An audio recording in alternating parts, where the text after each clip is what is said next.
নমস্কার বন্ধুরা, আমার চ্যানেলে আপনাদের সবাইকে স্বাগত জানাই। আজ আমি আপনাদের সাথে শেয়ার করব শোল মাছের আলু দিয়ে পাতলা ঝোলের রেসিপি। এই রেসিপিটা কিন্তু খুব অল্প সময়ে বানিয়ে নিতে পারবেন আর খুব সিম্পলভাবে আমি বানিয়ে দেখাবো। তাহলে চলুন রেসিপিটা শুরু করা যাক। রেসিপিটা পুরোটা দেখার অনুরোধ রইল।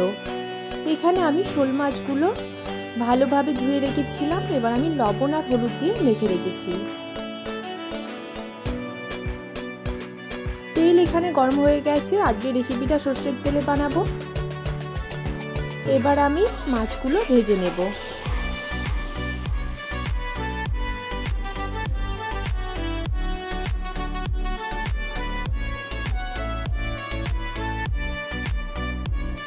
উল্টে পাল্টে মাছগুলোকে ভালোভাবে ভেজে নেব।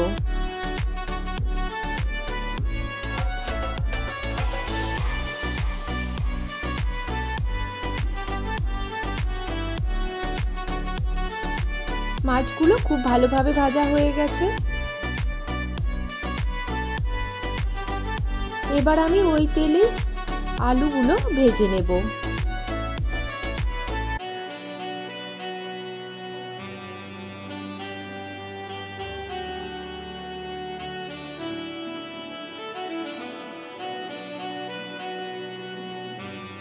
আলুগুলো খুব ভালোভাবে ভাজা হয়ে গেছে।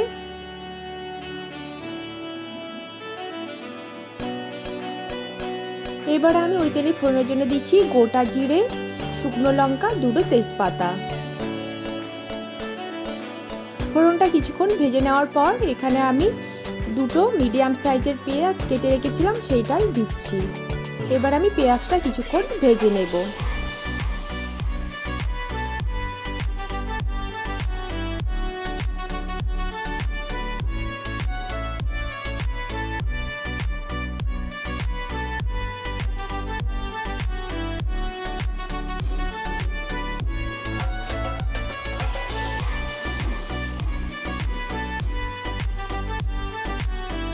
এবার আমি এখানে দিচ্ছি 2 টিস্পুন আদা রসুন বাটা।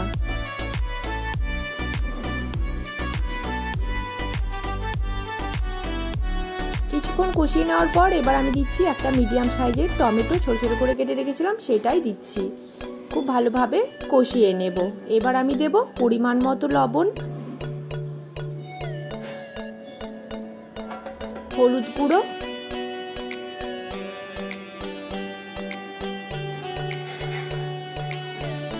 কিছুক্ষণ আমি কষিয়ে নেব।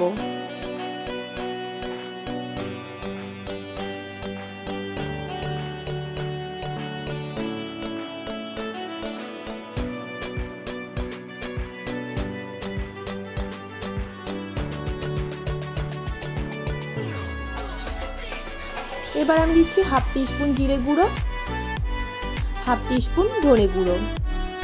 কিছুটা জল দিয়ে আমি মশলা ভালোভাবে কষিয়ে নেব।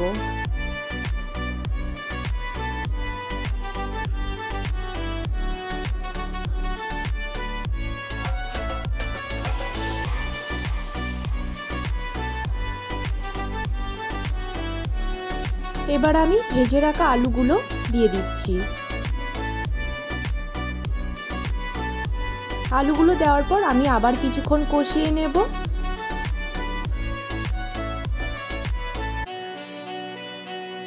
এবার আমি দিচ্ছি কিছুটা কাঁচা লঙ্কা। এবার আমি দেব কিছুটা কাশ্মীরি লঙ্কা গুঁড়ো,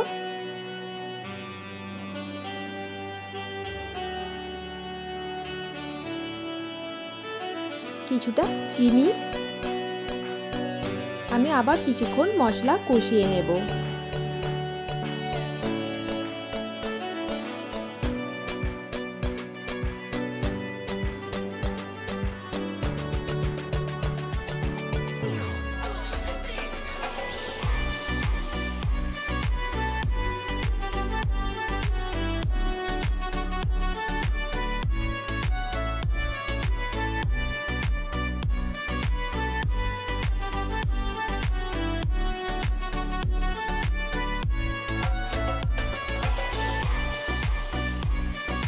খুব ভালোভাবে কষানো হয়ে গেছে। এবার আমি পরিমাণ মতো জল দিয়ে দিচ্ছি।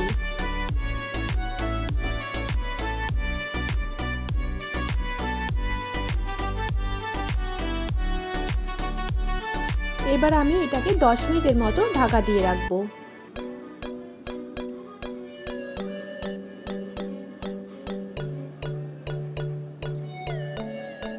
ঝোল খুব ভালোভাবে ফুটে গেছে। এবার আমি ভেজে রাখা মাছগুলো দিয়ে দিচ্ছি।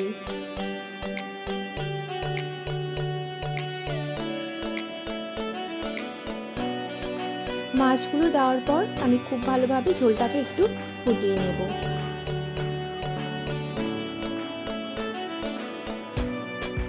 এটা একদমই পাতলা একটা ঝোল বানাচ্ছি।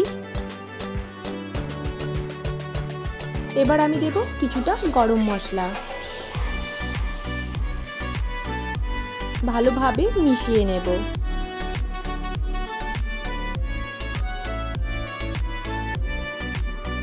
রেসিপিটা কিন্তু একদমই রেডি হয়ে গেছে। শোল মাছের এই রেসিপিটা আপনাদের কেমন লাগলো অবশ্যই কমেন্টে জানাবেন।